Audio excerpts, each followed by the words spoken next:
अरे बन जाए तो घर जा हमार भैया जी। अर्जुन चाचा हमार भैया जी हो, अरे हमार भैया जी तो हमके अरे बन जाए तो घर जा हमार भैया।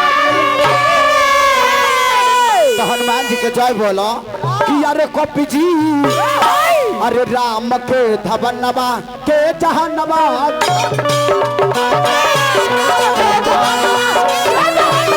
कपि जी राम के धवनवा के जहनवा जानेला।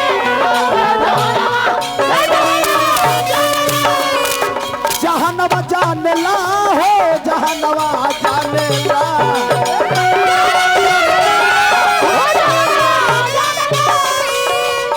सोका कुल परिवार श्रीमान हमारा धर्मेंद्र भैया हमारा के 101 रुपया आशीर्वाद दिल बनी। धर्मेंद्र भैया का हम हार्दिक स्वागत करम, वंदन करम, अभिनंदन करम। ए बाबूआ जहनवा जानला हो जहनवा जानला कपि जी राम के धवनवा ए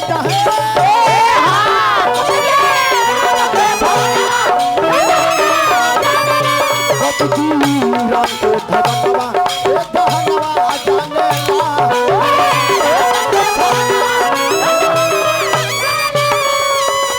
आवतन भैया ये है गौतम भाई नईमुद्दीन भाई हवे निर्गुण सदाज पई जवन बाजा बाजेला ये चाचा बाजा में से मीठ आवाज निकलेला तनी देखी जब हई सुन।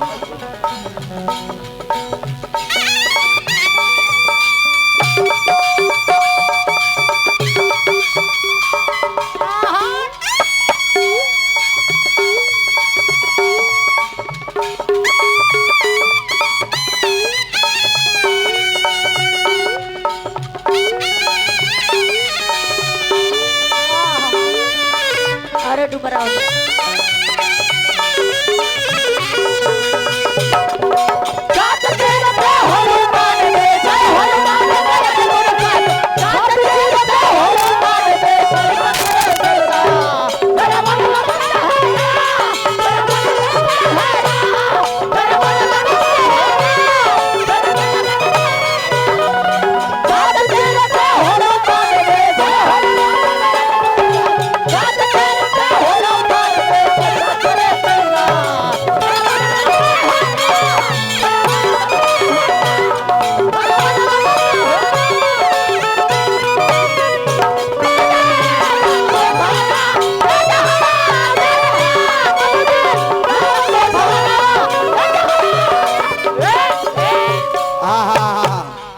महारानी स्थान मिर्जापुर श्रीमान हमारा राजेश राय भैया बड़ी बड़ी रुपया आशीर्वाद दिल बने। हार्दिक स्वागत बा, वंदन बा, अभिनंदन बा।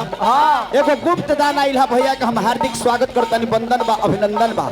काहे का भाव बा भाग जाके कहस किए बाबा तो होई अंजनी के पूत बनली रात के दूत होई अंजनी के पूत बनली रात के दूत। अर्जुन चौगुन बाजी अरे तिवारी जी बिना चौगुन के कोनो गीत में मजा ना तो चौगुन बाजी करबो तू ए से तारा से करबो तनी कि तू ननी मुट्ठी बाड़ो तनी हेना हटो तो कैमरा कहां से हट हाथी मुट्ठी बाड़ो आ चौगुन बजाओ तरते कर मतलब बाकी कुछ भगवान के तरफ कृपा बा तो प्योर माटी के चौगुन देखो ये पहले वाला। अरे तिवारी जी अरे पूजनी के अरे जहानवा जान